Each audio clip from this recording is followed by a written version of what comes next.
SJ study zone में सभी बच्चों का स्वागत है। तो बच्चों, आज हम करेंगे कक्षा 10वीं गणित की प्रश्नावली 3.3 का प्रश्न नंबर 1। क्या दिया हुआ है? निम्न रैखिक समीकरण युग्मों को प्रतिस्थापन विधि से हल करो। तो यहाँ पर ये पहला भाग दिया हुआ है। तो यहाँ पर x + y बराबर है 14 और x - y बराबर है 4।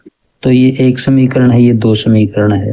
तो प्रतिस्थापन विधि में हमें क्या करना होता है? इन समीकरणों में से एक समीकरण में से हमें x या y का मान निकालना होता है और दूसरे समीकरण में रखना होता है। तो जैसे हम मान लेते हैं ये समीकरण 2 है, तो इस समीकरण 2 से हम x या y का मान निकाल लेते हैं। तो यहाँ पर लिखेंगे, तो ये समीकरण 1 है और ये समीकरण 2 है। तो यहाँ पर लिखेंगे समीकरण 2 से। तो पहले ये समीकरण 2 लेते हैं हम। यहाँ पर क्या लिखेंगे? x - y बराबर है 4 दिया हुआ है। तो हम यहाँ पर x का मान निकाल लेते हैं। x बराबर है, तो यहाँ पर माइनस का y है, इस साइड में प्लस का हो जाएगा। तो क्या लिखेंगे? 4 + का y। तो इसको मान लेते हैं हम समीकरण 3। तो देखो x बराबर है 4 + y, ये कहाँ से निकाला हमने? ये निकाला समीकरण 2 से। अब हमें क्या करना है? इस x का मान समीकरण 1 में रखना है।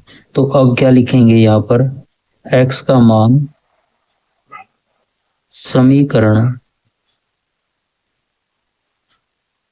1 में रखने पर, तो इसको 1 में रखेंगे। तो एक समीकरण क्या दिया हुआ है? यहाँ पर देखो x + y बराबर है 14।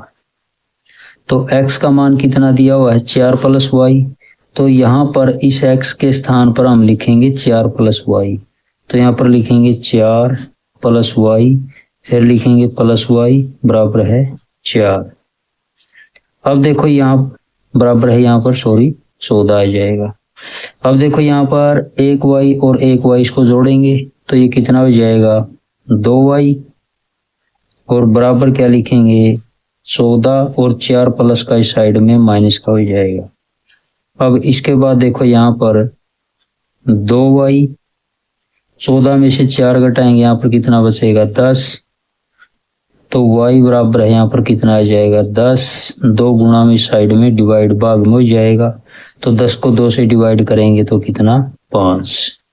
तो y का मान कितना आ गया? यहाँ पर 5। अब इस y के मान को हम समीकरण 1 में भी रख सकते हैं, 2 में भी रख सकते हैं, या 3 में रख सकते हैं। तो हम समीकरण 3 में लिखेंगे। तो अब यहाँ पर क्या लिखेंगे? y का मान समीकरण,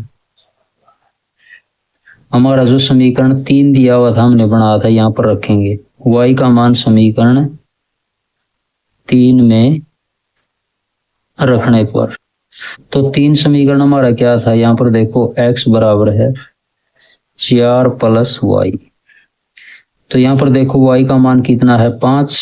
तो यहाँ पर लिखेंगे x बराबर है 4 और y के स्थान पर 5। तो 4 में 5 जोड़ें कितना? 9।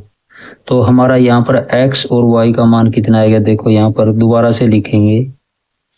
तो x का मान तो 9 और y का मान कितना है? यहाँ पर 5। तो ये हमारा राइट आंसर हो जाएगा।